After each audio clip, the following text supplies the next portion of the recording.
भारतीय संविधान के अनुच्छेद 34 को सरल हिंदी में समझाता हूं और कुछ अंग्रेजी शब्दों का भी उपयोग करूंगा ताकि आपको समझने में आसानी हो। अनुच्छेद 34। जब किसी क्षेत्र में मार्शल लॉ लागू हो तब मौलिक अधिकारों पर प्रतिबंध। सीधा मतलब, जब भारत के किसी हिस्से में मार्शल लॉ लागू होता है तो संसद को यह अधिकार मिल जाता है कि वह उस क्षेत्र में मौलिक अधिकारों फंडामेंटल राइट्स पर प्रतिबंध लगा सके।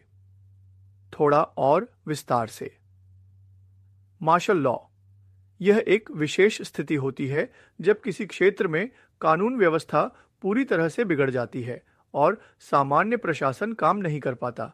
ऐसी स्थिति में सेना को कानून व्यवस्था संभालने के लिए बुलाया जाता है और सेना अपने हिसाब से नियम लागू करती है।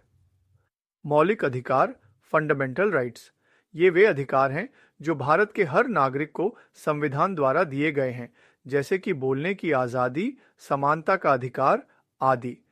पार्लियामेंट, भारत की विधायिका जो कानून बनाती है। आसान भाषा में, मान लीजिए कि किसी शहर में बहुत बड़ा दंगा हो जाता है और पुलिस उसे कंट्रोल नहीं कर पाती है, तब सरकार सेना को बुला सकती है और उस शहर में मार्शल लॉ लागू कर सकती है।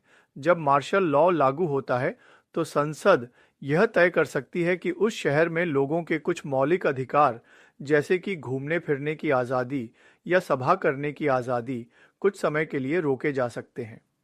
इम्पॉर्टेंट पॉइंट्स, यह अनुच्छेद तभी लागू होता है जब वास्तव में मार्शल लॉ लगाया गया हो। यह अनुच्छेद संसद को यह अधिकार देता है कि वह मार्शल लॉ लागू किए गए क्षेत्र में मौलिक अधिकारों को प्रतिबंधित करने के लिए कानून बनाए।